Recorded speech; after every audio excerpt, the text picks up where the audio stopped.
Hi. You look great. Thank you.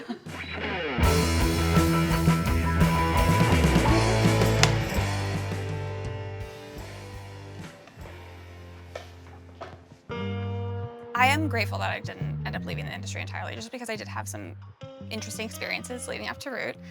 I started in the industry at a really strong firm and one that really valued clients. And I had always been kind of like looking for that again. I was looking to find something very similar. And so in an effort to kind of find that while I was in these other roles that didn't really prioritize the clients, I tried looking for podcasts and things to make me feel kind of more connected to that philosophy. And so I started listening to James' podcast. It was called Real Personal Finance. And so that's how I ended up finding James and then Ari. So it all came full circle. I had at my last firm a directory of good content for if you're talking to a client about this, here's something that you might want to watch. If you're talking about this particular planning topic, here's an episode that might help with that. And many of which were from James. You know, at some point I thought, James is a real guy who exists and perhaps I can actually work with him. This definitely resonates, and I had been listening at that point for quite some time. A light bulb clicked and it turned on. I thought, wait a second, why haven't I considered this yet? Coming from a firm that was not fully remote, I think that was, for me personally, one of the biggest kind of shifts. We were hybrid, not fully remote, but I didn't really feel alone, you know, when I joined, which was something I was really nervous about. I thought, I'm not gonna have that in-person connection. But it really ended up being that I just felt much closer to my new team here at Root than I did at my last firm.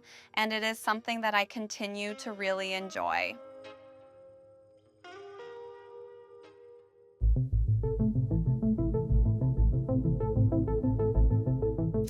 I wanted to be a part of something special and part of something that was growing and with leadership that I trusted and, you know, wanted to embody the same qualities as. And so James and the team have always been that way. Even when we first started, and there are hiccups along the way, of course, with every growing company. There were only, 7 of us when I first started.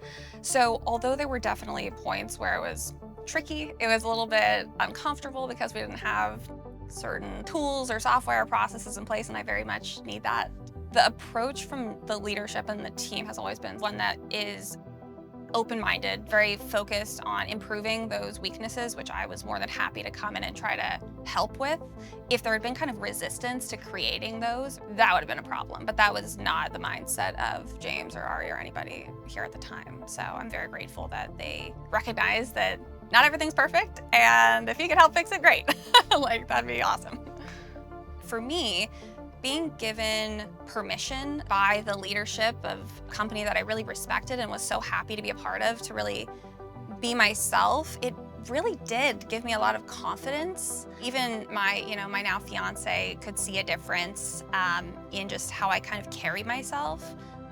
I think just fundamentally that no matter what level you're at, whether you're a leader or a financial advisor, whether you're, a client service associate, it really doesn't matter.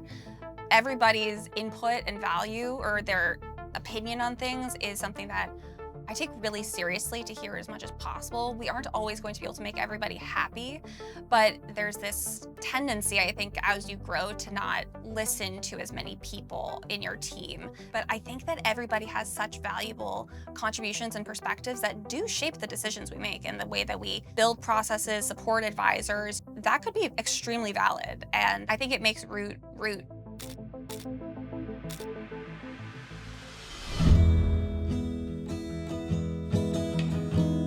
What you see is what you get. What the message is, what the brand is that is outward facing, whether you're a client or a team member who's looking to join, it's real. This is very much who we are, and what you see is what you get.